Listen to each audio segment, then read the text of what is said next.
Bismillah, Assalamualaikum warahmatullahi wabarakatuh. Innal hamdalillah ta'ala nahmaduhu wa nasta'inuhu wa nastaghfiruh wa natubu ilaihi wa na'udzu billahi min shururi anfusina wa min sayyiati a'malina. Man yahdihillahu fala mudilla lahu wa man yudlil fala hadiya lahu. Wa asyhadu an la ilaha illallah wahdahu la syarika lahu wa asyhadu anna Muhammadan abduhu wa rasuluhu la nabiyya wa la rasula ba'dah. Qala ta'ala ya ayyuhalladzina amanu ittaqullaha haqqa tuqatih wa la tamutunna illa wa antum muslimun. Wa qala ta'ala ya ayyuhan nasu ittaqu rabbakumul ladzi khalaqakum min nafsin wahidah wa khalaqa minha zawjaha wa batha minhuma rijalan katsiran wa nisaa'a wattaqullaha alladzi tasaaluna bihi wal arham innallaha kana 'alaikum raqiba.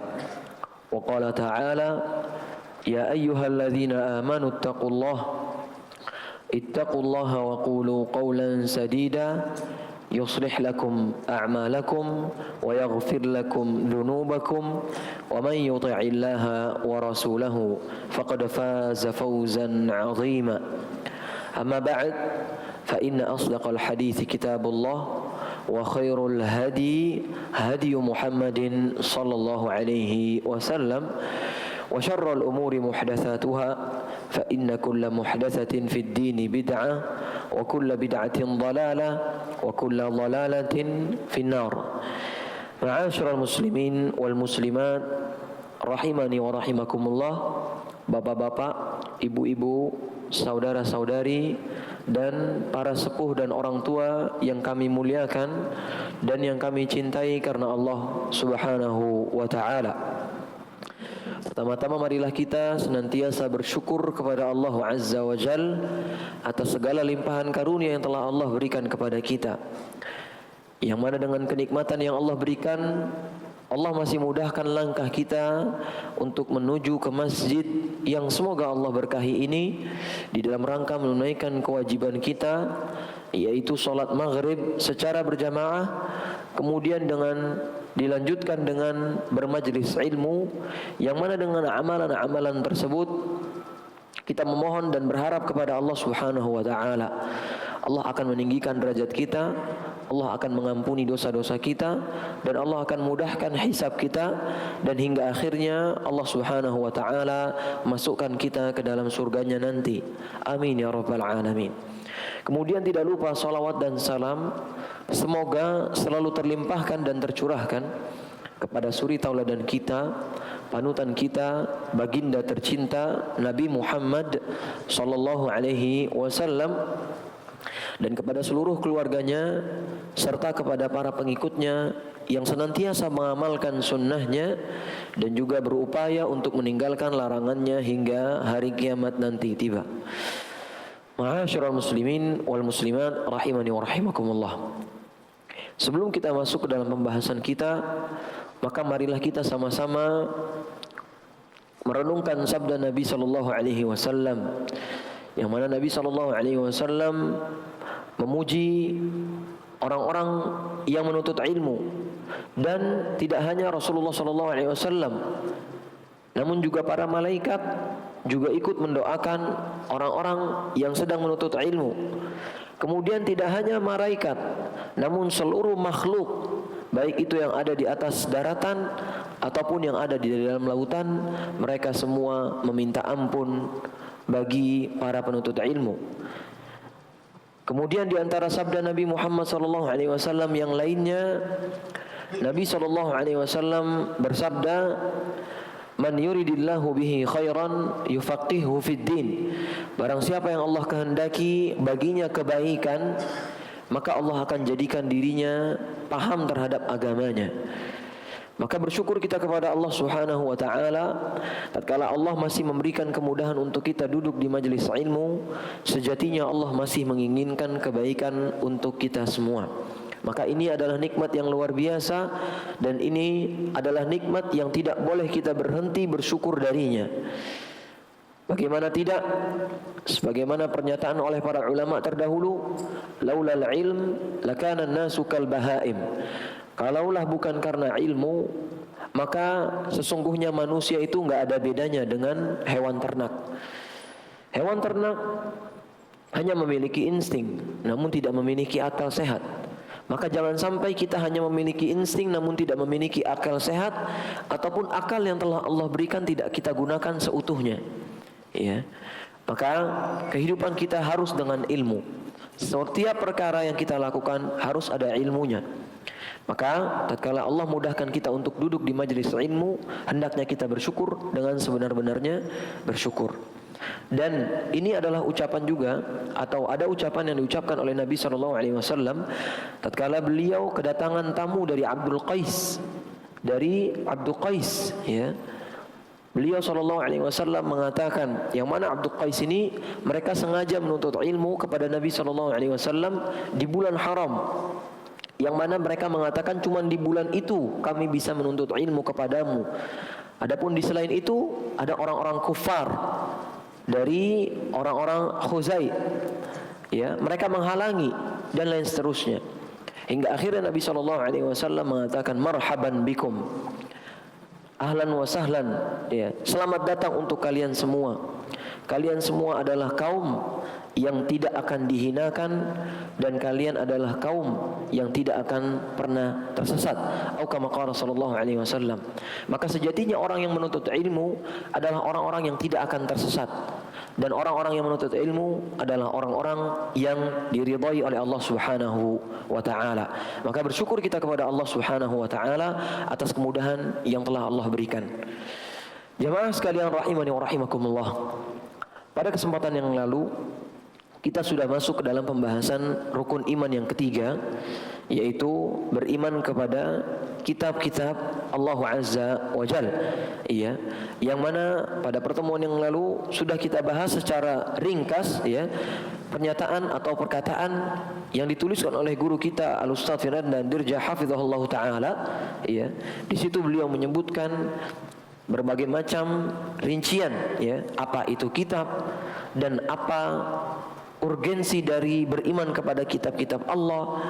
Dan kemudian beliau juga menyebutkan hikmah dari diturunkannya kitab-kitab Allah dan bagaimana proses turunnya kitab-kitab Allah Azza wa Jal. Dan pada kesempatan kali ini jamaah sekalian rahimani wa rahimakumullah, kita akan masuk ke dalam pembahasan berikutnya, yaitu apa isi dari kitab-kitab suci yang Allah turunkan kepada kita. Apa isi kitab-kitab suci yang Allah turunkan kepada kita. Jamaah kaum muslimin rahimani wa rahimakumullah, pada pertemuan yang lalu sudah kita bahas bahwasanya yang sampai kepada kita dari kitab-kitab suci itu ada berapa? Ada berapa, Pak? Ada berapa kitab-kitab suci yang Allah turunkan kepada kita, kepada para nabinya, dan kita tahu. Adapun yang kita nggak ketahui banyak. Namun yang turun kepada kita, sampai kabarnya kepada kita melalui perantara para nabi dan para rasul, itu ada berapa? Ada? Hah? Ada 4, ada 5. Ada berapa? Ada berapa? Ada 5, ya. Ada 5. Di sini beliau Al-Ustaz Firdan Dirja menyebutkan bahwasanya yang turun kepada kita dan kabarnya valid itu ada 5. Jadi bukan cuma 4. Yang pertama apa? Suhuf Ibrahim. Kemudian yang kedua apa?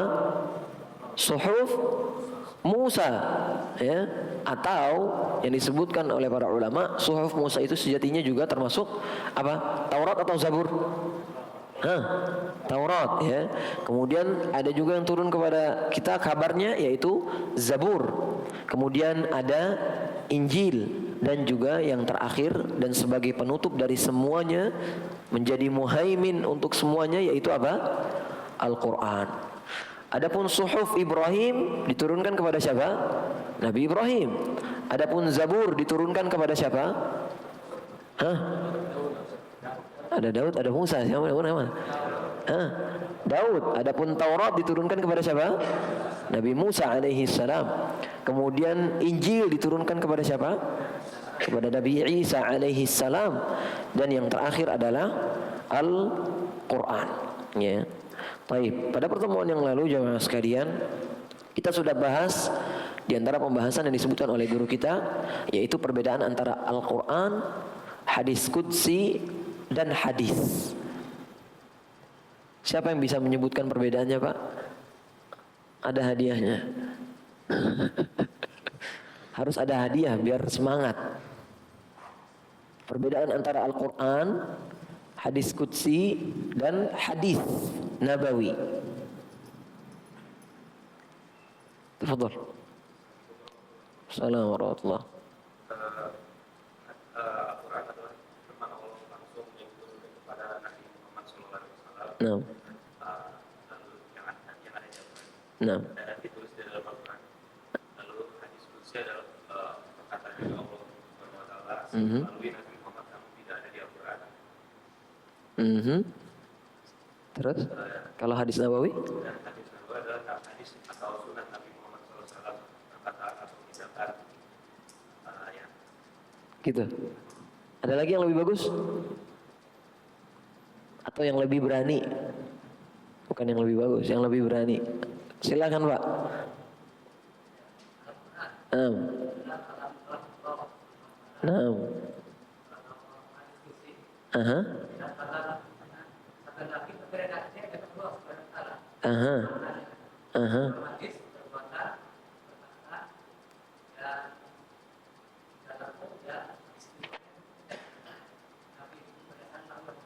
Berdasarkan wahyu Allah. Baik, bagus. Semuanya bagus, Pak. Ada lagi yang lebih sempurna? Masih belum ada jawaban yang pas, Pak. Jawaban yang enak, yang bikin kita qanaah itu belum dapat kita. Gimana dong? Hadiahnya cuma satu, masa mau dibagi dua? Nggak ada, Pak. Baik. Kita ganti soalnya nanti. Baik. Adapun ini secara singkat, Pak, ya. Pelajaran untuk bersama, kita merojah lagi. Adapun Al-Quran, lafaz dan maknanya itu dari Allah. Itu Al-Quran, ya. Adapun hadis qudsi, maknanya dari Allah, lafadznya dari Nabi. Maknanya dari Allah, tapi lafadznya dari siapa? Dari Nabi, ya. Kemudian adapun hadis nabawi, maknanya dari Allah Subhanahu wa taala dan lafadznya juga dari Nabi. Namun yang membedakan apa antara hadis qudsi dengan hadis nabawi? Hadis qudsi itu Allah sendiri yang ngomong, disampaikan dengan redaksi yang seperti itu juga. Iya, tapi kalau hadis nabawi tidak demikian. Disampaikan sesuai dengan perkataan Nabi, namun tetap maknanya dari Allah Subhanahu wa taala. Bisa dipahami, Pak? Ngerti insyaallah? Ngerti apa nggak ngerti? Nggak ada yang nggak ngerti kayaknya. Nggak ngerti, Pak? Ngerti atau tidak? Fahimtum?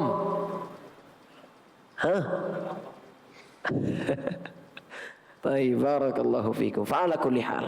Al-Quran sebagai mukjizat yang diturunkan kepada Nabi Muhammad, yang kalau kita baca satu hurufnya bernilai 10 kebaikan. Adapun hadis qudsi enggak ada pahala di situ. Kalau kita baca hadis qudsi misal, ya ibadi innakum tukhti'una bil-laili wan-nahar wa ana aghfirudz dzunuba jami'an fastaghfiruni aghfir lakum. Ini hadis qudsi, hadis yang Allah sendiri yang ngomong. Wahai hambaku, enggak mungkin Nabi Muhammad bilang wahai hambaku. Nabi Muhammad bukan Allah, bukan Tuhan, ya. Ya ibadi, sesungguhnya wahai hambaku, sesungguhnya kalian itu melakukan kesalahan siang malam, dan aku adalah zat yang maha mengampuni dosa-dosa. Maka mintalah ampunan kalian kepada aku, niscaya aku akan ampuni dosa kalian. Ini hadis qudsi. Tapi kalau kita baca hadis qudsi, kita nggak dapat pahala dari bacaannya tersebut. Tapi kita dapat pahala dari sisi yang lain, yaitu sisi menuntut ilmunya. Adapun hadis nabawi juga sama, tidak mendapatkan pahala tatkala kita membacanya, namun mendapatkan pahalanya dari sisi belajarnya. Bisa dipahami insyaallah. Wallahu a'lam bishawab. Baik.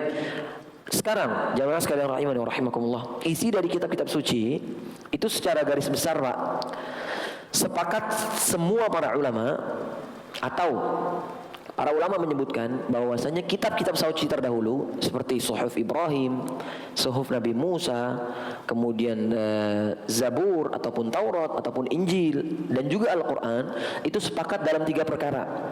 Yang pertama adalah mentauhidkan Allah Subhanahu wa taala. Ya.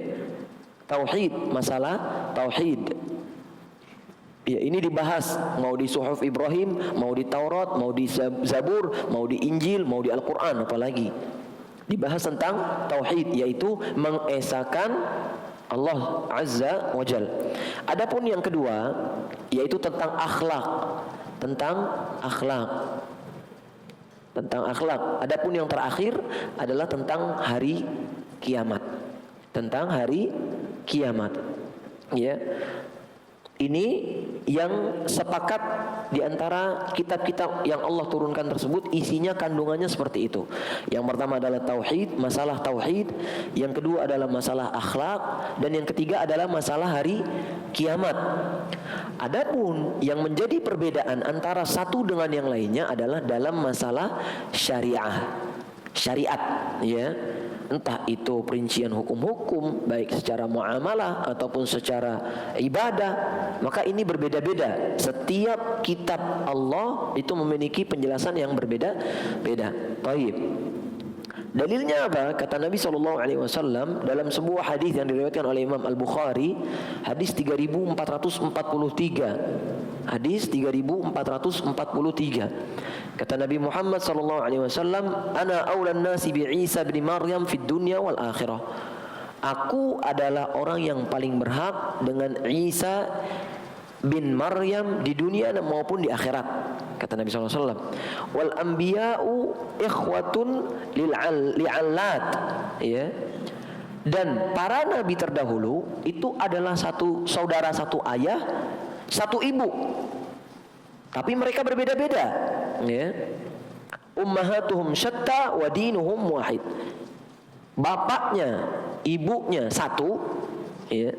Tapi ajarannya bapaknya, ibunya berbeda-beda tapi agamanya satu. Ya, agamanya satu. Al-anbiya'u ikhwatun li'allat. Ummahatuhum syatta wa dinuhum wahid. Para nabi terdahulu itu adalah saudara satu sama lainnya. Meskipun bapak ibunya beda, tapi agamanya satu juga. Ya, kurang lebih seperti itu terjemahannya. Kemudian Al-Imam Ibnu Hajar Al-Asqalani rahimahullahu taala mengomentari, wa ma'na al-hadis anna asla dinihim wahidun. Maksud dari hadis ini adalah sesungguhnya pokok agama mereka itu satu, wa huwa at-tauhid, yaitu at-tauhid, mengesakan Allah Subhanahu wa taala. Wa in ikhtalafat furu'us syara'i'. Adapun rincian syariatnya itu berbeda-beda, kata Al-Imam Ibnu Hajar Al-Asqalani rahimahullahu ta'ala. Tayyib. Di sini beliau menyebutkan, hafizahullahu ta'ala, kita tidak mengetahui seluruh isi dari kitab-kitab suci, kata beliau, Al-Ustaz Firanda Dirja hafizahullah. Namun sebagian isi kitab-kitab tersebut ada yang sampai kepada kita melalui jalur Nabi Muhammad SAW ataupun dari Al-Quran. Ya. Kitab suci sejatinya banyak, kata beliau. Hal ini bisa kita ketahui dengan melihat jumlah para rasul yang diutus oleh Allah. Ya. Sekitar kurang lebih 315 rasul. Ya. Yang tentu banyak dari mereka diberikan kitab oleh Allah. Walaupun begitu, ternyata tidak semua kabar tentang kitab-kitab tersebut sampai kepada kita. Selain Al-Quran, hanya 4 kitab yang sampai kabarnya kepada kita. Yaitu apa? Suhuf Ibrahim, Zabur, Taurat, Injil. Ya, berarti ada 5 yang sampai kepada kita kabarnya. Baik. Selanjutnya jamaah sekalian rahimani wa rahimakumullah adalah tentang kandungan dari Suhuf Ibrahim. Kandungan dari Suhuf Ibrahim, ya. Suhuf itu bisa disebut atau diterjemahkan dengan lembaran-lembaran. yang terbuat dari kertas, ya. Kurang lebih seperti itu. Adapun suhuf adalah maknanya itu lembaran-lembaran yang terbuat dari kertas. Adapun alwah adalah lembaran-lembaran yang terpahat. Maksudnya apa? Medianya itu bukan kertas tapi batu. Wallahu a'lam bagaimana caranya. Namun itu yang disampaikan oleh para ulama. Ya. Adapun suhuf Ibrahim isinya apa? Disebutkan di dalam surat Al-A'la ayat 17 sampai 18. Allah Subhanahu wa taala mengatakan, "Inna hadza la fi suhufil ula, suhufi Ibrahim wa Musa." Sesungguhnya yang demikian itu ada pada suhufnya Ibrahim dan suhufnya Musa, ya. Suhufnya Ibrahim dan suhufnya Musa. Apa isinya?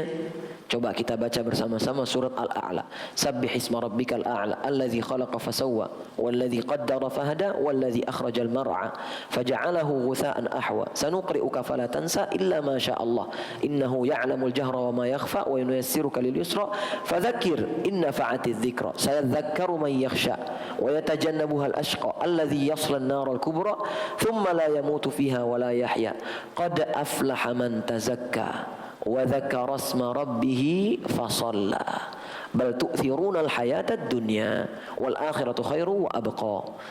Ya. Jadi kandungan yang terdapat di dalam suhuf Ibrahim adalah qad aflaha man tazakka. Sungguh beruntung orang-orang yang berusaha untuk mensucikan dirinya. Gimana caranya mensucikan diri, Pak?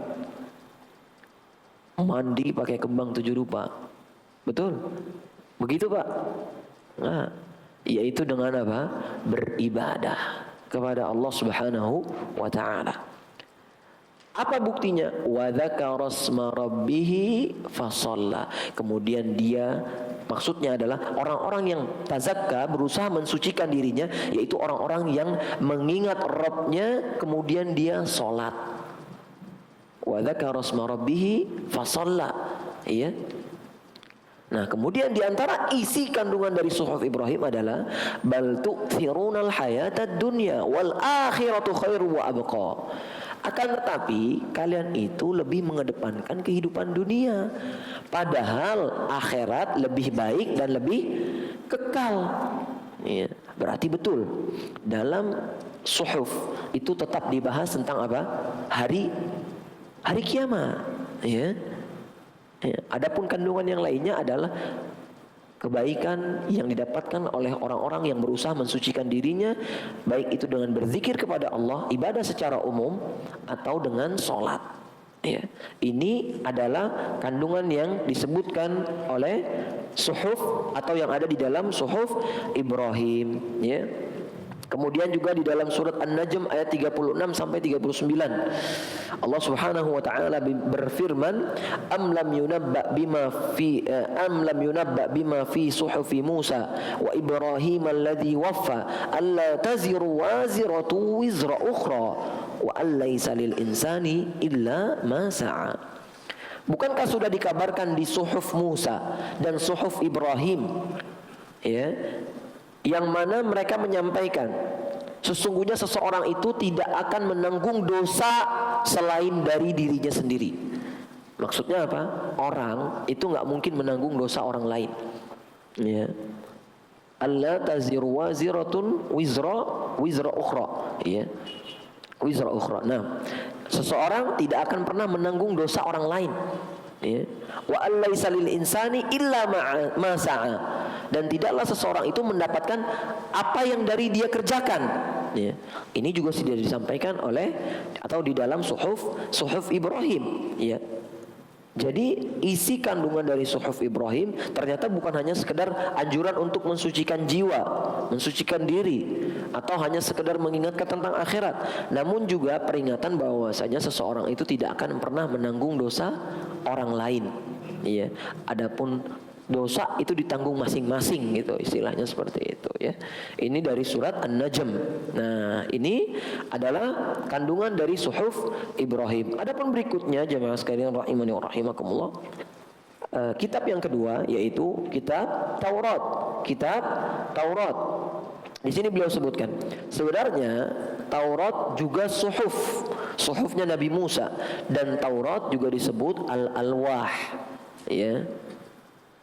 Al-alwah. Kata Allah Subhanahu wa taala dalam surat Al-A'raf ayat 145, "Wa katabna lahu fil alwahi min kulli syai'in mau'izatan wa tafsilan likulli syai'." Dan telah kami tulis untuknya dari dalam alwah, lembaran-lembaran. Adapun suhuf tadi lembaran yang terbuat dari kertas. Adapun alwah lembaran yang terbuat dari batu, medianya batu, bukan kertas, ya. Entah bagaimana caranya, Allah taala a'lam bis-shawab. Baik. Adapun isi kandungan dari Taurat ataupun suhuf Musa itu adalah yang sampai kepada kita kabarnya tentang hukum qisas. Hukum qisas. Apa itu qisas, Pak? Hah? Apa itu qisas? Balasan sesuai dengan perbuatan, ya jelas. Bukan. Nih, bunuh dibalas bunuh. Mata kalau hilang dibalas mata. Gigi patah dibalas gigi patah. Kuping dibalas kuping. Tangan dibalas tangan. Apa bahasa Indonesianya, Pak? Balas membalas kayaknya nggak enak ya. Ala kulli hal, ini namanya qisas. Ternyata qisas sudah ada dari zamannya siapa? Nabi Musa alaihi salam, ya. Baik. Apa dalilnya? Kata Allah Subhanahu wa taala surat Al-Maidah ayat 45. Kata Allah Subhanahu wa taala, "Wa katabna 'alaihim fiha," dan telah kami tuliskan di dalam lembaran-lembaran mereka, ya, annan nafsa bin nafsi, sesungguhnya siapa yang membunuh orang lain maka dibalasnya dengan cara dibunuh juga. Wal aina bil aini, mata itu dibalas dengan mata juga. Wal anfa bil anfi, hidung dibalas dengan hidung. Wal udhuna bil udhuni, kuping dibalasnya dengan kuping. Wasinna bisin, gigi dengan gigi. Wal juruha qisas, dan dalam setiap luka itu ada balasannya. Ternyata hukum qisas sudah ada dari zaman Nabi Musa alaihi salam. Kemudian di antara kandungan dari Taurat juga adalah yang telah disebutkan di dalam suhuf Ibrahim, yaitu apa? Anjuran untuk mensucikan diri, anjuran untuk tidak mengedepankan kehidupan dunia, namun senantiasa ingat dengan akhirat. Kemudian anjuran atau disebutkan itu apa? Ya, seseorang tidak akan menanggung dosa orang lain dari amalan yang dia perbuat. Ya, ini juga disebutkan di dalam di dalam Taurat. Ya. Kemudian di antara kandungan Taurat juga adalah penyebutan nama Nabi Muhammad sallallahu alaihi wasallam dan para sahabatnya Adapun penyebutan nama Nabi Muhammad di dalam Taurat, Allah sebutkan dalam surat Al-A'raf ayat 157. Surat Al-A'raf ayat 157. Alladzina yattabi'una ar-rasulan nabiyyal ummi, yaitu orang-orang yang mengikuti Rasul yang ummi. Ummi itu artinya yang tidak bisa baca, nggak bisa juga menulis. Yajidunahu maktuban indahum fit Taurati wal Injil, yang mereka dapati tertulis di sisi mereka di dalam Taurat dan juga Injil. Berarti dari zamannya Nabi Musa, Nabi Muhammad sudah ditulis, sudah dikabarkan, sudah diinfokan kepada para pengikutnya Nabi Musa alaihi salam dan juga para sahabatnya. Adapun tentang penyebutan para sahabat Nabi adalah dalam surat Al-Fath ayat 29. Kata Allah Subhanahu wa taala, Muhammadun Rasulullah, Nabi Muhammad adalah Rasul Allah. Walladzina ma'ahu asyidda'u 'alal kuffar, dan yang bersama mereka, yang bersama beliau sallallahu alaihi wasallam, asyidda'u 'alal kuffar, ya, mereka itu keras sama orang-orang kufar.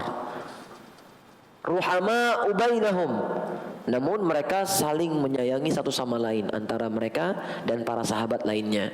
Ya. Tarahum ruk'an sujada yabtaghuna fadlan minallahi wa ridwana.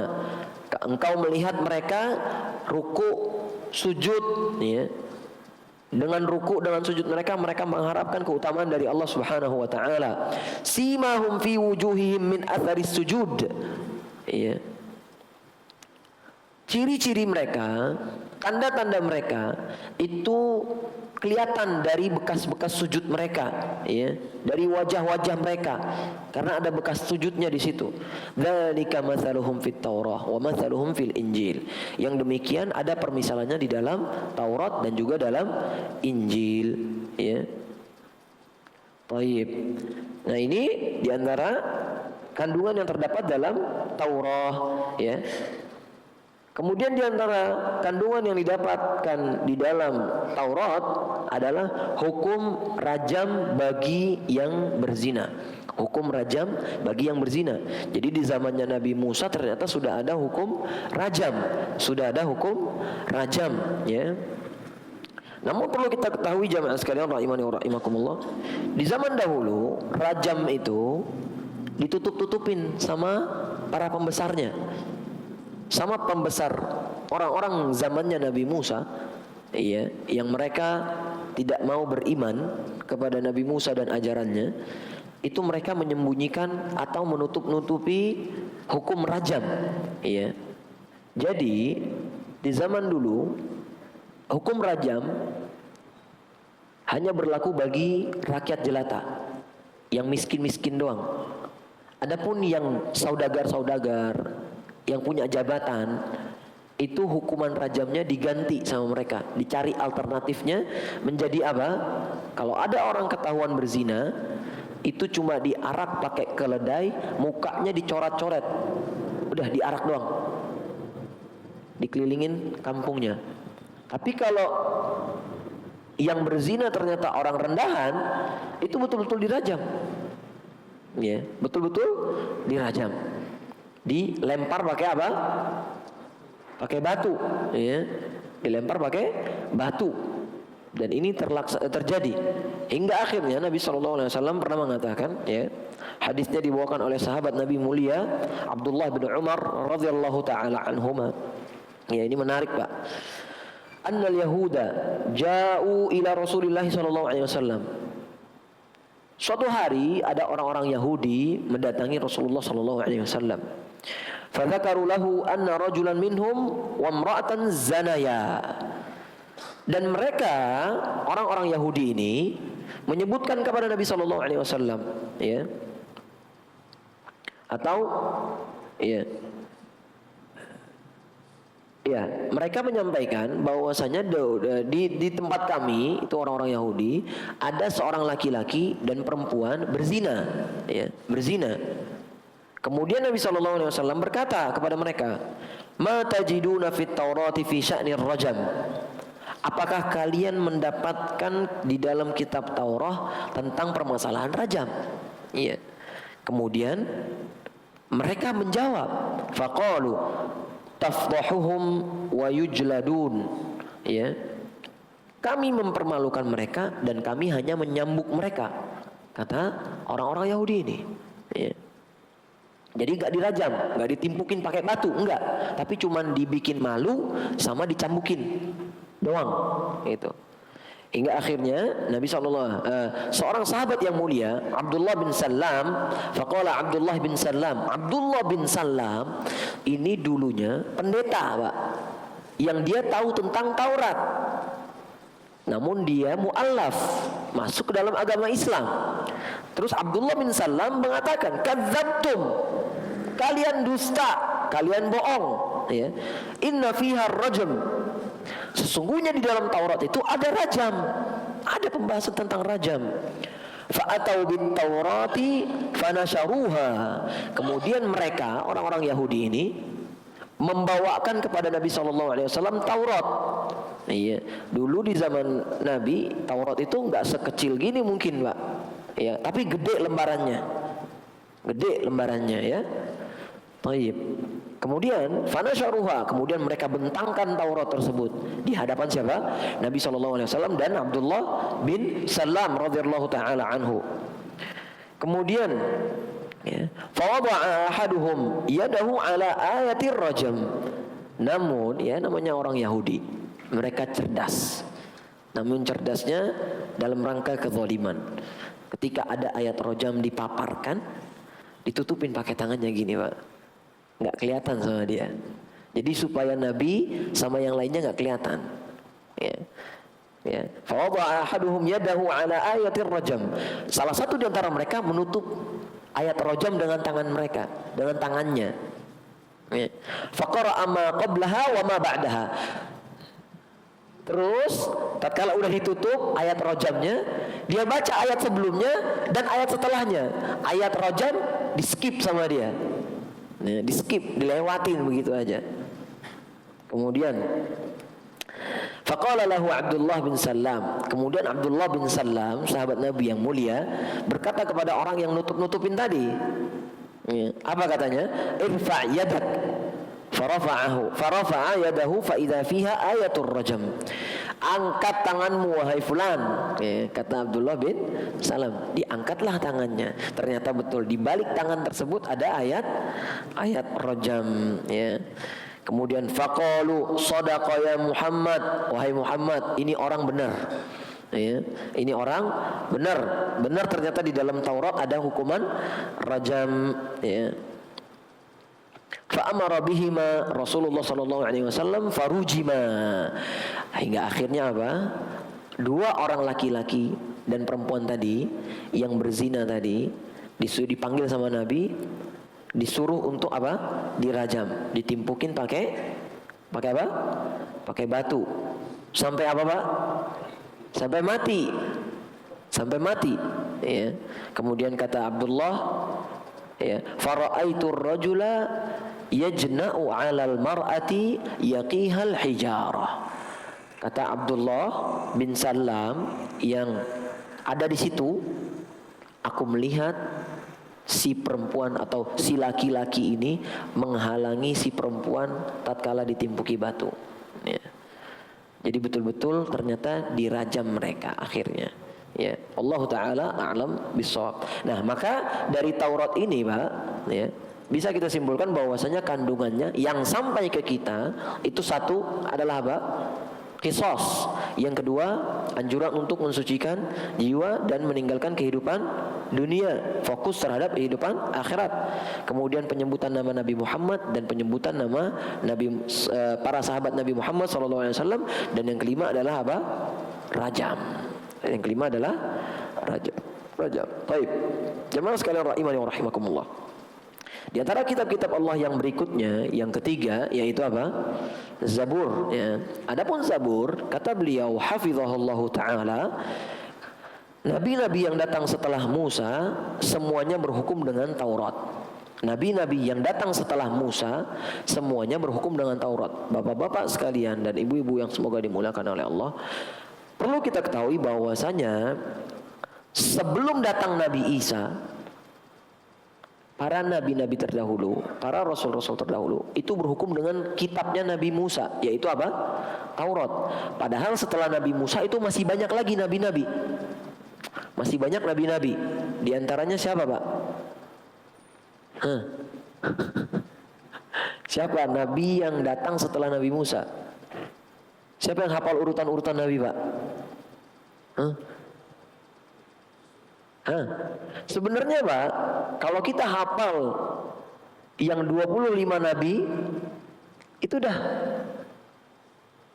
bisa, Pak. 1, 2, 3 bareng-bareng, Pak. Adam, Idris, Nuh, Hud, Saleh, Ibrahim, Lut, Ismail, Ishaq, Yaqub, Yusuf, Ayub, Syuaib, Musa, Harun, Zulkifli, Yunus, Zakaria, Yahya, Isa. Berarti ada berapa nabi itu, Pak? Syuaib, Musa, Harun, Zulkifli, terus apa lagi? Yakub dulu ya? Astagfirullah. Ya inilah, Pak, ya kan? Ya, Syuaib, Musa, Harun, Zulkifli. Yunus apa Yakub dulu tadi, Pak? Adam, Idris, Nuh, Hud, Saleh, Ibrahim. Yunus dulu ya. Yunus, habis itu Yakub, Yusuf, Betul. Betul seperti itu. Ayub, kemudian Syuaib, habis itu Adam, Idris, Nuh, Hud, Saleh, Ibrahim, Lut, Ibrahim, Lut, Ismail, Ishaq, Yaqub, Yusuf, Ayub, Syuaib, Musa, Harun, Harun, Zulkifli, Yunus, balik lagi Pak. Astaghfirullahaladzim. Fa'ala kulli hal. Inilah Pak. InsyaAllah sebentar lagi buku Ustadz Firanda tentang nabi-nabi mau keluar. Beli. InsyaAllah sudah beberapa kali di teaser, dikasih hint-hintnya itu ada. Bentar lagi mau dicetak. Ini bagus. Buku sirah Nabi beliau juga bagus. Buku Nabi 25 Nabi beliau insya Allah juga lebih bagus lagi. Fa'ala kulli hal. Nabi-nabi setelah Nabi Musa sampai bertemu Nabi Isa itu ada nabi-nabi Pak. Ada nabi-nabi. Nah mereka semua itu sejatinya sesuai kaidah yang disebutkan oleh para ulama. Itu mereka berhukum dengan hukum apa? Hukum Taurat. Mereka belum pakai Zabur, ya. Mereka belum pakai Zabur, ya. Mereka belum pakai Zabur. Adapun Zabur yang diturunkan kepada Nabi siapa? Fokus. Nabi Daud alaihi salam. Itu isinya cuma pujian. Isinya cuma pujian. Pujian kepada siapa? Kepada Allah Subhanahu wa taala, ya. Kata Allah Subhanahu wa taala, "Wa ataina Dauda zabura." Dan kami berikan kepada Daud Zabur, ya. Zabur isinya cuma pujian, ya.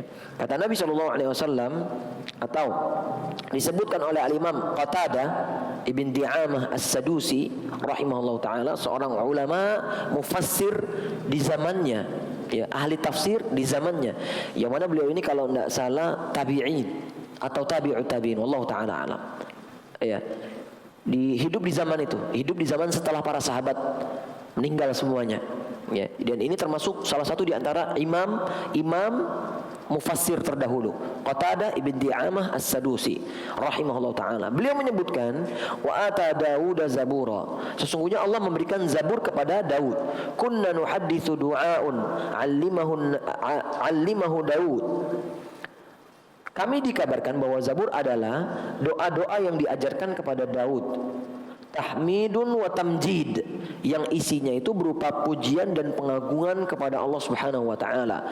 Laisa fihi halalun wala haramun wala faraidun wala hududun. Wala faraidu wala hududun. Di dalam Zabur enggak ada yang namanya halal. Enggak ada pembahasan tentang halal haram, enggak ada. Enggak ada pembahasan tentang kewajiban-kewajiban, enggak ada. Enggak ada juga penjelasan tentang hukum-hukum had. Namun isinya hanya apa? Doa yang diperintahkan oleh Allah kepada Nabi siapa? Nabi Daud untuk ucapkan, dan juga pujian-pujian dan pengagungan kepada Allah Subhanahu wa taala. Ini kurang lebih isi dari Zabur. Baik, adapun berikutnya adalah Injil. Yang mana Injil ini diturunkan kepada Nabi siapa? Nabi Isa alaihi salam, ya. Yang seringkali orang-orang mengira bahwasanya Isa adalah siapa? Tuhan. Ya, Isa adalah Tuhan, anak dari siapa? Bapaknya malah. Siapa yang tahu tentang Trinitas? Isa itu posisinya jadi apa dia? Anak Tuhan kan? Betul. Anak Tuhan. Bapaknya siapa? Bapaknya Allah. Roh Kudusnya siapa? Ada yang mu'alaf di sini, Pak?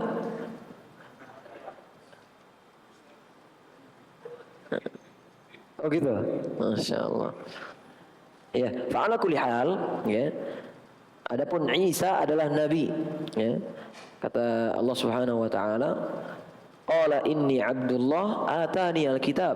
wa ja'alani nabiyya wa ja'alani mubarakan aina ma kuntu wa awsani bis shalah waz zakah ma dumtu hayya wa barran bi walidati wa lam yaj'alni jabbaran syaqiyya. Ya, katakan atau Isa berkata, sesungguhnya aku Abdullah, aku hanyalah hamba Allah, kata Nabi Isa. Atani alkitab, Allah memberikan kepadaku alkitab. Wa ja'alani nabiyya, dan Allah menjadikan aku sebagai nabi. Wa ja'alani mubarakan aina ma kuntu, dan Allah menjadikanku berkah dimanapun aku berada. Wa awsani bis salati waz zakati ma dumtu hayya, dan Allah memerintahkan, mewasiatkan kepadaku untuk menunaikan salat dan zakat selagi aku hidup. Baik, jemaah sekalian rahimani wa rahimakumullah. Selanjutnya insyaallah kita bahas setelah salat Isya karena azan sudah berkumandang. Wallahu taala a'lam bissawab. Jazakumullah khairan wa barakallahu fikum. Assalamualaikum warahmatullahi. Baik, bismillah. Alhamdulillah wassalatu wassalamu ala Rasulillah wa ala alihi wa sahbihi wa man walah, amma ba'd. Kita lanjutkan jemaah sekalian rahimani wa rahimakumullah, ya, tentang kandungan kitab-kitab Allah Subhanahu wa taala yang sampai kepada kita kabarnya, yaitu yang pertama adalah Suhuf Ibrahim, dan yang kedua adalah Taurat, dan juga yang ketiga adalah Zabur, dan yang keempat adalah Injil, yang mana Injil diturunkan kepada Nabi yang mulia Nabi Isa alaihi salam ibn Maryam.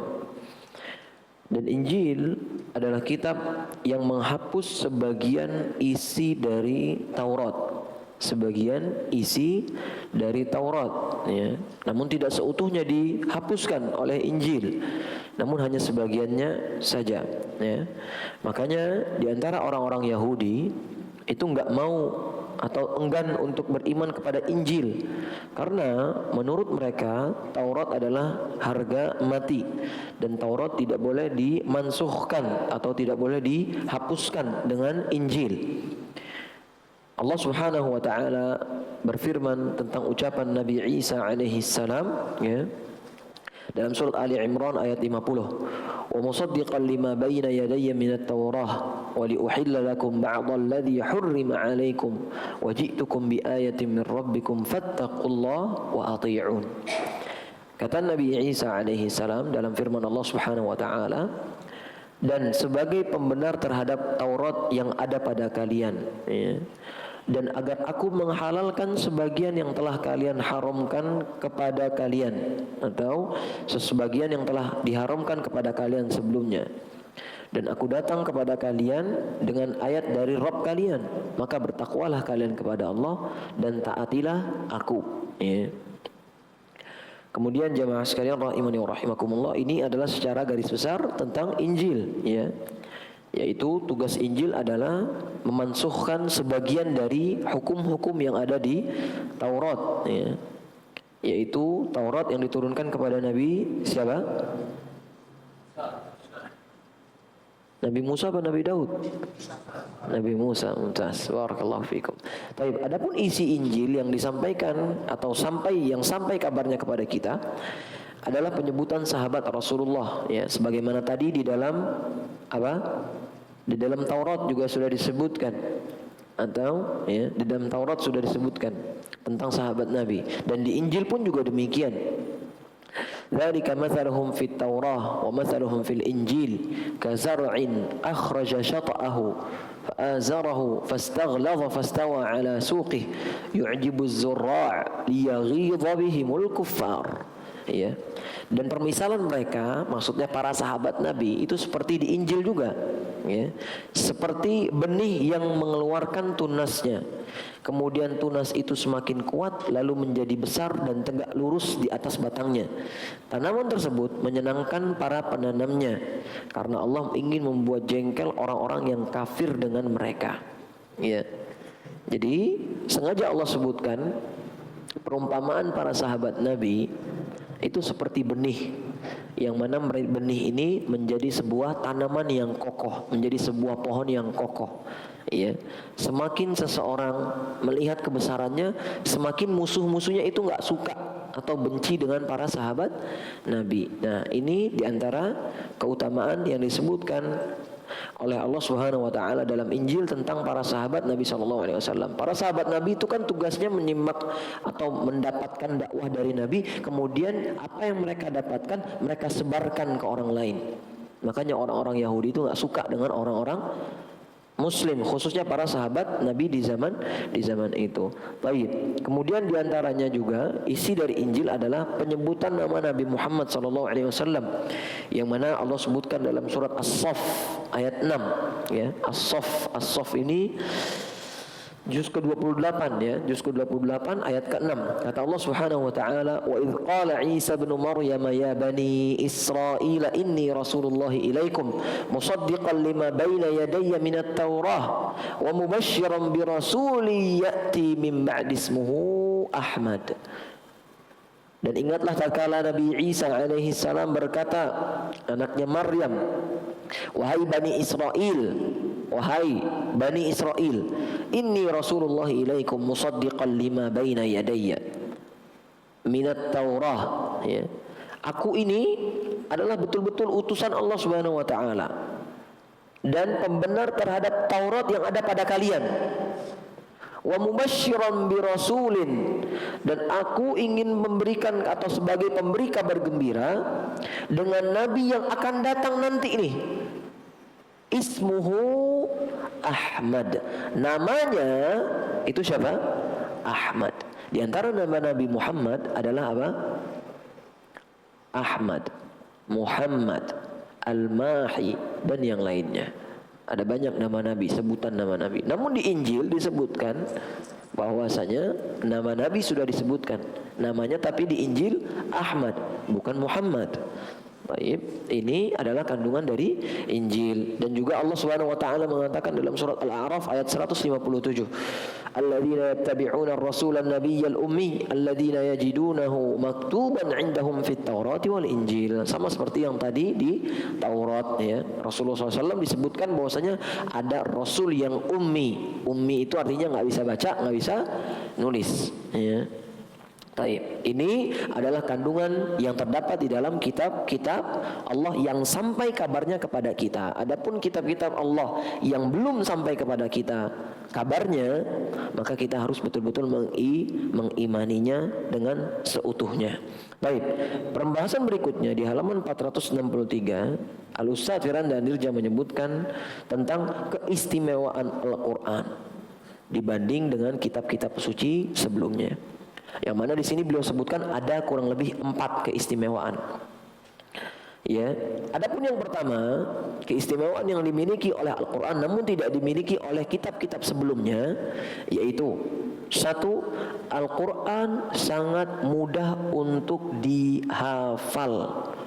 Al-Quran sangat mudah untuk dihafal. Bagaimana tidak?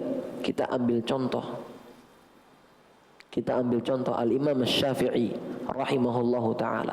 Umur berapa beliau hafal Quran, Pak? Hah? Umur 7?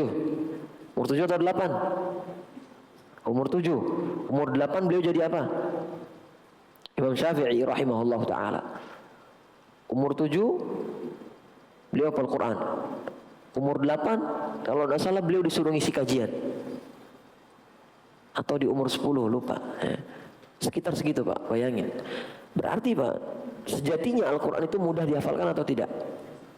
Mudah. Karena kata Allah Subhanahu wa taala, "Wa laqad yassarnal Qur'ana lidzikri fahal min mudzakir." Sungguh Al-Quran itu telah kami jadikan mudah untuk dijadikan penghafal atau dihafalkan atau menjadi pengingat. Fahal min mudzakir. Ya. Orang Indonesia yang dulu terkenal siapa Pak? Siapa? Musa. Ya. Umur berapa dia hafal Quran? Umur berapa Pak? 6 apa 7? Segitu kan kalau nggak salah, iya kan? Kita berapa tahun Pak? Juz 30 belum khatam Pak. Juz 30 bukan 30 juz. Juz 30. Ya. Berarti apakah kalau seperti itu tandanya Al-Quran sulit untuk dihafal? Enggak, emang kitanya aja yang nggak sempet. Bukan nggak sempat sebenarnya Pak, bebel. Baik, ala kulli hal. Kata Allah Subhanahu wa taala dalam surah Al-Qamar, Ya, Allah mengulang berkali-kali. Walaqad yassarnal Qur'ana lidzikri fahal mim muddakir. Sungguh kami telah jadikan Al-Quran itu mudah untuk dihafal, untuk dijadikan pelajaran. Maka adakah orang yang mau mengambil pelajaran, kata Allah Subhanahu wa taala. Ya. Baik. Disebutkan oleh Al-Imam Al-Qurtubi rahimahullahu taala bahwasanya Al-Quran itu mudah untuk dipelajari dari dua sisi. Yang pertama, dari sisi mudah untuk dihafal. Mudah untuk dihafal. Kenapa demikian? Karena di zaman dulu orang-orang, para pengikut nabi-nabi terdahulu, khususnya para pengikut nabi-nabi yang diturunkan kepadanya kitab seperti Suhuf Ibrahim, Taurat, Zabur, Injil, itu nggak ada yang hafal dengan kitab suci mereka sendiri, kecuali para nabinya itu doang. Kecuali nabinya itu doang yang hafal. Tapi kalau zaman sekarang, Al-Quran khususnya, itu hampir dari setiap pelosok negara pasti ada penghafal Al-Qurannya. Betul? Apalagi negeri-negeri yang mayoritas ketinggalan. Namun tatkala Islam di situ masuk, biasanya banyak anak-anak kecil mereka yang hafal Quran. Dan mereka menghafal Quran dengan cara yang unik juga, ya. Macam-macam caranya. Fa'ala kulli hal. Inilah makanya kenapa kok Al-Quran itu sangat mudah untuk dihafal, ya. Atau keutamaan atau keistimewaan Al-Quran dibanding yang lainnya, ya. Di sini disebutkan, ya, bahkan di zaman Nabi Musa alaihissalam tidak ada yang menghafalkan Taurat kecuali beberapa orang diantaranya, yaitu Nabi Musa, Yusha' bin Nun, dan Nabi Harun, dan juga Uzair. Ya, di sini beliau sebutkan juga ketika kita membaca sejarah tentang mengapa Uzair disebut anak Allah. Qalat Uzairun ibnullah, kata mereka, ya, Uzair itu adalah anak Allah. Kenapa kok mereka bilang Uzair adalah anak Allah? Karena mereka mendapati Uzair ini di suatu kejadian itu enggak ada yang namanya Taurat. Entah hilang, entah kenapa tiba-tiba Uzair mendiktekan Taurat dari hafalannya. Didikte sama dia, ditulis akhirnya Taurat. Tadi kita udah bilang Taurat itu ditulis di atas apa? Di atas kertas atau batu? Di atas batu, ya, alwah. Ditulisin sama Uzair, didikte. Orang disuruh ngetik, disuruh pahat. Dari situ orang kagum. Dari situ juga mereka bilang ini Uzair anak Allah ini. Coba kalau Al-Quran seperti itu, yang hafal Quran anak Allah. Ada berapa banyak anak Allah jadinya? Tapi nggak seperti itu kenyataannya. Taib. Ini, ya, adalah diantara keutamaan Al-Quran. Jadi sesungguhnya Al-Quran itu mudah untuk dihafal bagi orang yang ingin menghafal. Ya, bukan berarti tiba-tiba ujuk-ujuk apal, enggak. Tapi orang yang serius ngafal, pasti Allah kasih jalan. Di antara pelajaran yang bisa kita dapatkan, bahwasanya Al-Quran itu enggak ada kata terlambat untuk dipelajari. Satu faedah, yaitu bapak-bapak tahu Syekh Abdul Razak bin Abdul Muhsin Al-Badr, tahu? Syekh Abdul Razak tahu, pernah datang ke Indonesia kalau nggak salah tahun 2000 berapa belasan gitu. Satu Istiqlal penuh sampai luar-luar. Ulama di Saudi sampai sekarang masih ngisi setiap subuh. Dan kitabnya udah tersebar kemana-mana. Syekh Abdul Razak bin Abdul Muhsin Al-Badr. Beliau punya bapaknya masih hidup, hafizahullah ta'ala, Abdul Muhsin Al-Abbad, namun udah berhenti ngajar sekarang karena udah dengan alasan kondisi yang sudah tidak memungkinkan lagi untuk ngajar. Beliau, bapak dari Syekh Abdul Razak, Syekh Abdul Razak itu hafal Al-Quran di umur 55 tahun. Umur berapa, Pak? 55 tahun. Ingat, Al-Quran itu kata Allah Subhanahu wa taala, "Wa laqad yassarnal Qur'ana lidzikri fahal min muddakir." Sungguh telah kami jadikan Al-Quran itu mudah untuk menjadi pengingat, untuk dihafal juga. Namun adakah orang yang mau menghafal atau mengambil pelajaran dari Al-Quran tersebut? Ya, jadi baca Quran, menghafal Quran, nggak ada kata terlambat. Kalau bapak-bapak sampai sekarang belum bisa baca Quran, belajar.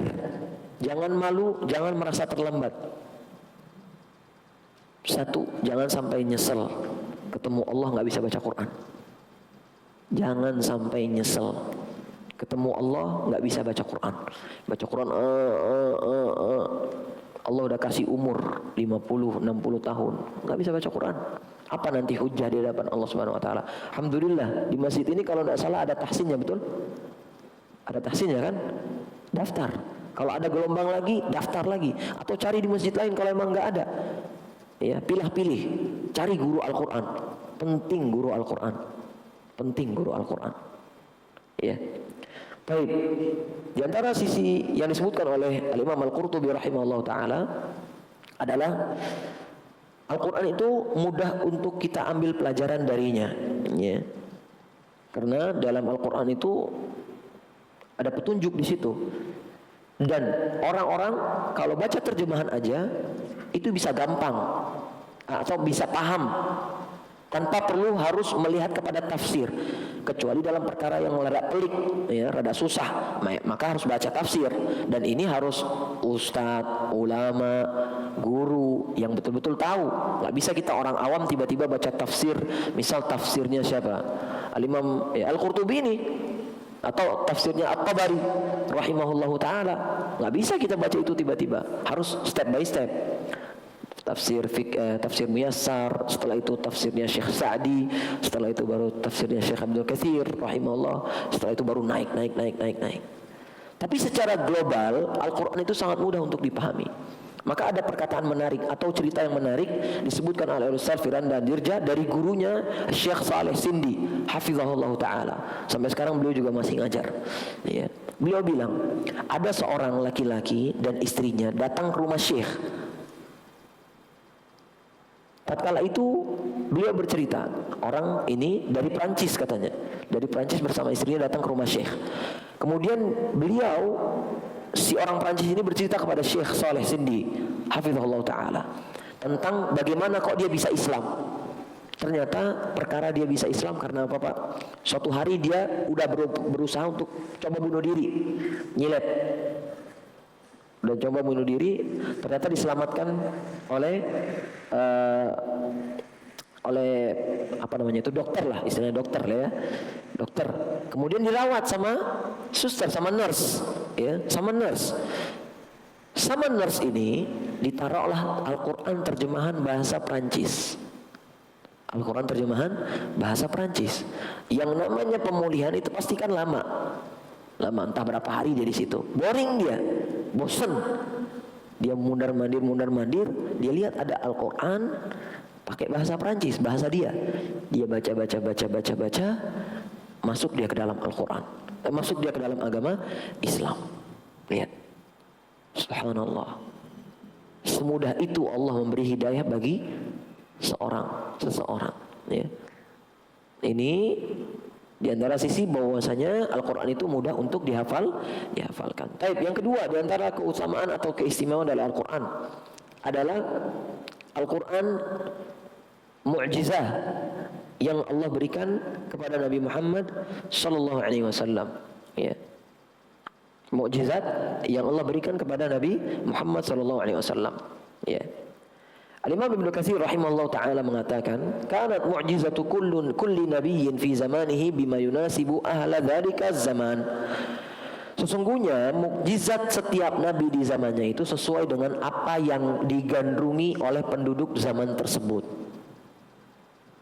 Jadi setiap nabi itu punya mukjizat masing-masing sesuai dengan zamannya sendiri yang lagi viral di situ. Contoh, ketika itu Nabi Yusuf alaihi salam yang lagi viral di zamannya apa? Mentakwil mimpi, pentafsir mimpi. Banyak orang bisa mentafsirkan mimpi. Hingga akhirnya ada satu mimpi yang nggak bisa ditafsirin sama pentafsir mimpi tadi. Iya.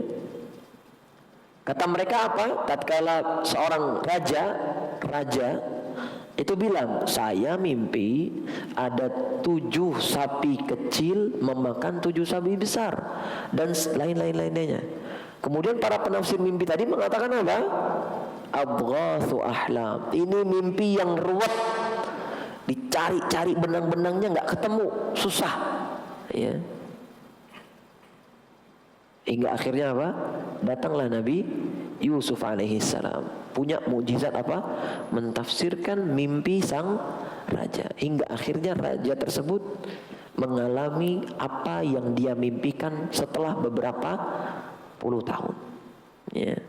Entah itu maksudnya kalau nggak salah nanti akan ditimpa musim kemarau dan begini dan lain sebagainya. Ada di surat Yusuf.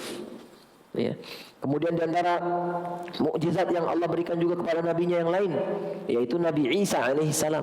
Allah berikan mukjizat kepada Nabi Isa apa? Ya. Bisa menghidupkan orang yang mati, bisa menyembuhkan orang yang buta cuma dengan diusap, ya, ponari. Ada yang seperti itu, Pak? Yang ada cuma di zaman dulu, di zaman para nabi terdahulu. Ini yang lagi viral juga. Kemudian tatkala di zamannya Nabi Musa alaihissalam lagi viral apa? Tukang sihir. Oh, saling adu sihir satu sama lain. Firaun punya rentetan tukang sihirnya. Hingga akhirnya Allah berikan mukjizat kepada Nabi Musa apa? Enggak, Nabi Musa enggak dikasih sihir. Enggak boleh. Enggak ada yang menyerupai sihir, iya. Tapi enggak boleh kita bilang Nabi Musa dikasih sihir sama Allah, enggak. Ya. Tapi menyerupai sihir, iya. Seperti sihir dan ini mukjizat. Oke. Taib. Ya, tongkat dilempar berubah jadi apa? Ular, menyerupai ular. Namun ini bukan sihir, ini mukjizat yang Allah berikan kepada siapa? Nabi Musa. Nah, Al-Quran Allah turunkan kepada Nabi Muhammad sebagai mukjizat. Kenapa? Karena di zaman Nabi itu orang-orang Arab terdahulu jago balagohnya, jago ngomong bahasa Arabnya. Mereka jago bikin syair-syair, mereka jago bikin prosa-prosa yang luar biasa. Hingga akhirnya ditantang sama Allah Subhanahu wa taala dengan diturunkan Al-Qur'an, ya. Kata Allah Subhanahu wa taala, ya. Mereka ditantang, "Qul la in ijtama'atil insu wal jinnu ala ayyatu bimithli hadzal Qur'an." Katakan wahai Muhammad, kalau misalnya para jin dan juga manusia itu datang berusaha berupaya untuk mendatangkan satu Al-Qur'an ini seperti Al-Qur'an ini, la ya'tuna bimithlihi walau kana ba'dhum li ba'dhin dhahira. Dalam surat Al-Isra ayat 88. Ya. Mereka enggak bakalan sanggup wahai Muhammad. Meskipun mereka udah tolong-menolong satu sama lain buat bikin satu Quran, kata Allah Subhanahu wa taala. Kemudian ternyata mereka enggak bisa bikin satu Quran. Ditantang lagi sama Allah. Ya udah kalau begitu bikin 10, kata Allah Subhanahu wa taala surat Hud ayat 13. Am yaqulu naftarah. Sampai-sampai mereka mengatakan bahwasanya Muhammad itu yang buat-buat Al-Quran. Nah, qul fa'tu bi'ashri suwarin mithlihi muftarayatin wad'u man istata'tum min dunillahi in kuntum shadiqin. Enggak wahai Muhammad, katakan ke mereka, datangkan 10 surat aja yang seperti di dalam Al-Quran ini, yang kalian bisa bikin sendiri. Ajak siapapun yang kalian bisa, ya, selain Allah Subhanahu wa taala. Kalau kalian memang betul-betul orang yang benar. Ternyata mereka pun tetap nggak bisa mendatangkan Al-Quran, ya. Hingga akhirnya di ayat yang lain lagi Allah menantang mereka untuk mendatangkan satu surat doang. Ini dalam surat Al-Baqarah ayat 23. Wa in kuntum fi raibin mimma nazzalna ala 'abdina fa'tu bi suratin mithlihi. Ya, kata Allah Subhanahu wa taala, kalau kalian ragu dengan apa yang kami turunkan ini, cobalah kalian datangkan satu surat aja. Ya. Wad'u syuhada'akum, dan panggil saksi-saksi kalian min dunillahi in kuntum shadiqin. Kalau kalian memang orang-orang yang benar-benar bisa, coba datengin. Ternyata apa? Sama sekali enggak bisa didatangkan yang seperti Al-Qur'an, ya. Taib. Jemaah sekalian rahimani wa rahimakumullah. Ya. Maka sisi-sisi mukjizat Al-Qur'an itu sangat banyak, ya, disebutkan oleh Al-Imam As-Suyuti di dalam kitabnya Mu'tarakul Aqran fi I'jazil Qur'an, bahwasanya Al-Qur'an itu terkumpul di situ 35 mukjizat kurang lebih, ya. 35 mukjizat. Nah, di sini beliau menyebutkan lagi hafizahullah taala Ustaz Firanda Dirja, adapun kesalahan ahlul kalam dalam permasalahan ini adalah mereka membatasi Al-Qur'an pada satu atau sebagian saja. Mereka membatasi Al-Quran pada satu atau sebagian saja. Maksudnya gimana? Ya, dikatakan oleh Imam Ibnu Qayyim rahimahullah taala, ya. Renungkanlah pembahasan ini mengenai mukjizat-mukjizat Al-Quran, maka engkau akan tahu betapa kurangnya sikap banyak dari ahli kalam dalam menjelaskan mukjizat Al-Quran. Mereka tidak bisa memenuhi 1 dari 100 dari hak Al-Quran. Sampai-sampai sebagian mereka hanya membatasi mukjizat Al-Quran pada sikap Allah yang memalingkan manusia dari keinginan untuk menentang Al-Quran, padahal manusia mampu untuk menentang Al-Quran. Sebagian lainnya membatasi mukjizat Al-Quran pada sekedar kefasihan dan balaghahnya. Sebagian lagi hanya membatasi Al-Quran pada sisi susunan Al-Quran yang menyelisihi prosa atau susunan orang Arab, ya. Intinya mereka mengatakan, ahlul kalam itu, bahwasanya Al-Quran itu mukjizatnya cuma dari satu sisi doang, enggak seutuhnya mukjizat, enggak. Tapi di antara mereka mengatakan enggak, Al-Quran itu cuma mukjizat dari sisi balaghahnya aja. Mukjizat itu Al-Quran itu mukjizat dari sisi Allah menjadikan orang nggak bisa membuat Al-Quran aja, dan seterusnya. Maka ini perkataan yang batil. Adapun yang kedua adalah ahlul kalam itu meyakini akidah as-sorfah. As-sorfah itu maksudnya adalah akidah yang mengatakan bahwasanya Allah menjadikan manusia nggak mampu mendatangkan seperti Al-Quran. Sebenarnya manusia itu bisa, tapi Allah jadikan nggak mampu mereka. Lihat, ini batil sekali perkataan mereka, ya. Dan ini perkataan yang dianut oleh ulama mereka, yaitu Abu Ishaq Ibrahim An-Nazzam. Abu Ishaq Ibrahim An-Nazzam, ya. Ya, mereka lah yang mengatakan bahwasanya Al-Quran itu sebenarnya bisa dibikin sama orang-orang. Cuman Allah mencabut kemampuan manusia untuk membuat Al-Quran. Ya, lihat, batil sekali perkataannya. Fala haula wala quwata illa billah. Baik, adapun yang ketiga di antara keistimewaan Al-Qur'an adalah Al-Qur'an sebagai muhaimin. Al-Qur'an sebagai muhaimin. Muhaimin itu kurang lebih artinya adalah membenarkan yang datang dari Allah Subhanahu wa taala dan dari kitab-kitab yang sebelumnya, dan menjadi hakim dari kitab-kitab sebelumnya, ya. Adapun yang keempat, ya, yaitu Al-Quran tetap terjaga keotentikannya, keasliannya tetap terjaga. Adapun perkataan manusia itu belum tentu bisa, namun perkataan Allah pasti akan terjaga. Kalau ada orang coba-coba ngerubah ayat Quran, pasti ketahuan. Pasti ketahuan. Kalau ada orang coba-coba mau nambah ayat Al-Quran, pasti ketahuan, cepat atau lambat. Kalau ada orang mau mengurang-urang isi dari Al-Quran, pasti ketahuan. Karena apa?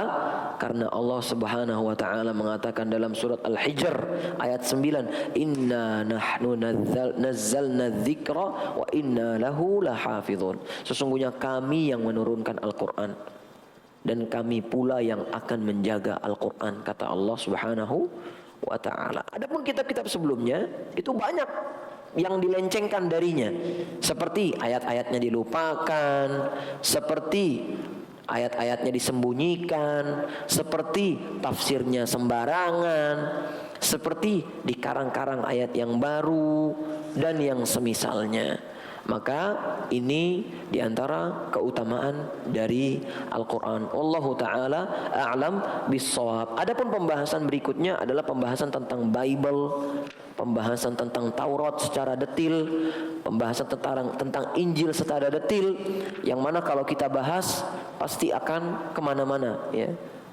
Pasti akan kemana-mana dan belum tentu kita bisa memahaminya dengan baik. Maka insya Allah pada pertemuan berikutnya kita akan membahas tentang rukun iman yang berikutnya, yaitu beriman kepada apa?